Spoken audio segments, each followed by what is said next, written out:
क्या गठबंधन में दलों के मिलने से दिल मिल जाते हैं? और अगर दिल नहीं मिलते राजनेताओं के, तो क्या जनता को ये मिला पाएंगे? खास तौर पे जब इनका मुकाबला प्रधानमंत्री मोदी जी जैसे नेतृत्व लेड भारतीय जनता पार्टी के संगठन से हो। एक ऐसा संगठन जहां पर कार्यकर्ता पहले है और हर बड़ा नेता कार्यकर्ता पहले है, नेता बाद में है।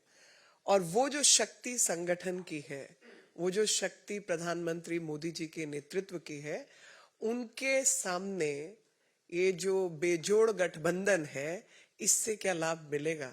लेकिन हाँ, ये जरूर दर्शाता है कि घुटना टेक राजनीति किसको कहा जाता है।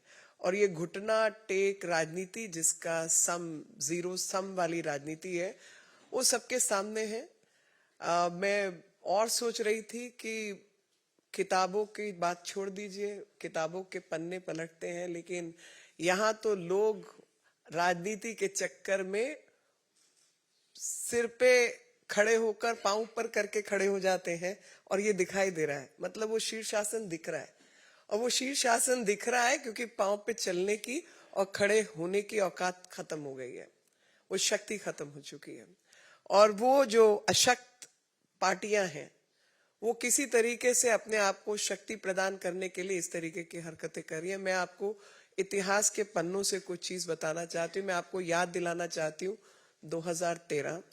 मैं आपको याद दिलाना चाहती हूँ 2013 का वो सबब जिस समय पर आम आदमी पार्टी ने कहा था कि कांग्रेस पार्टी जो है भ्रष्टाचारी पार्टी है, और इस भ्रष्टाचारी पार्टी के साथ इससे बड़ी भ्रष्टाचारी पार्टी कोई और हो नहीं सकती।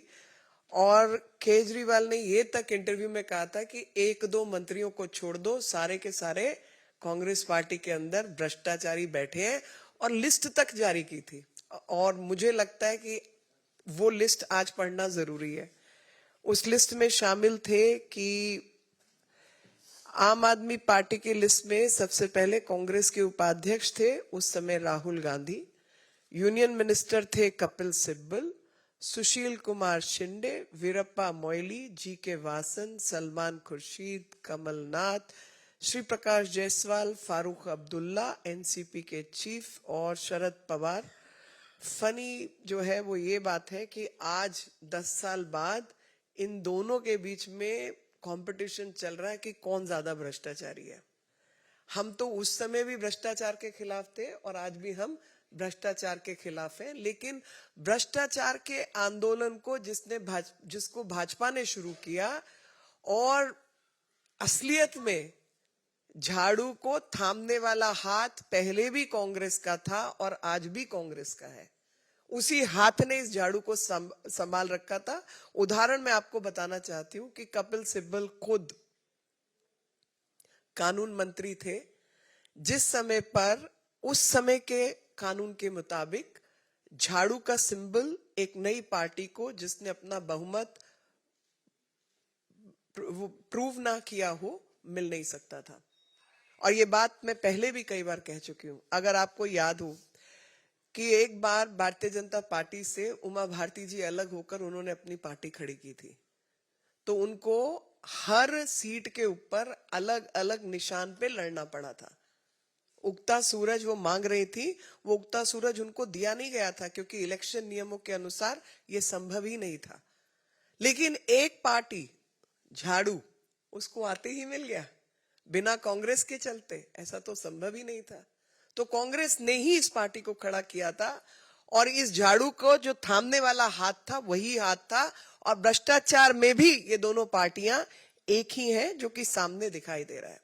इस गठबंधन का कोई सिर पैर नहीं है, लेकिन हाँ, एक मकसद जरूर है। दोनों पार्टियां जानती है कि चुनाव हार रही हैं, तो अब चुनाव हारने के वक्त वो अपना ठीकरा किसके सिर पर फोड़े, इसलिए ये गठबंधन किया है कि भैया वोट शिफ्ट नहीं हुआ इसलिए हार गए। एक दूसरे के सिर पे ठीकरा फोड़ने के लिए ये गठबंधन की घोषणा। जैसे कि अध्यक्ष जी ने भी कहा कि हम तो चाहते हैं गठबंधन हो, ताकि ये मलाल ना रह जाए कि भाई गठबंधन होता तो कुछ फायदा मिल लेता। तो आज जनता के सामने, जनता के दरबार में हम भी जाएंगे और बताएंगे कि काम करने वाले सेवादारों की जरूरत है या भ्रष्टाचारियों की जरूरत है, जो यहां तक कि सिर्फ किताबों के पन्ने नहीं पलटते, अपना ईमान धर्म भी पलटते हैं और लगातार पलटते हैं। चाहे वो राम मंदिर का जिक्र हो, चाहे बच्चों की सौगंध की बात हो, चाहे शीश महल हो, लगातार अपना ईमान धर्म पलटने का काम इन्होंने किया है।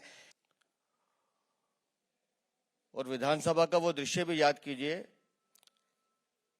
जब विधानसभा सत्र के दौरान इन्होंने राजीव गांधी को भारत रत्न वापस लेने की मांग की थी। आज वो दो दल एक हो रहे हैं मात्र इसलिए कि उनको भी मालूम है कि देश के साथ साथ दिल्ली में भी माननीय प्रधानमंत्री श्री नरेंद्र मोदी के नेतृत्व में भारतीय जनता पार्टी 7 सीटें जीतने जा रही है।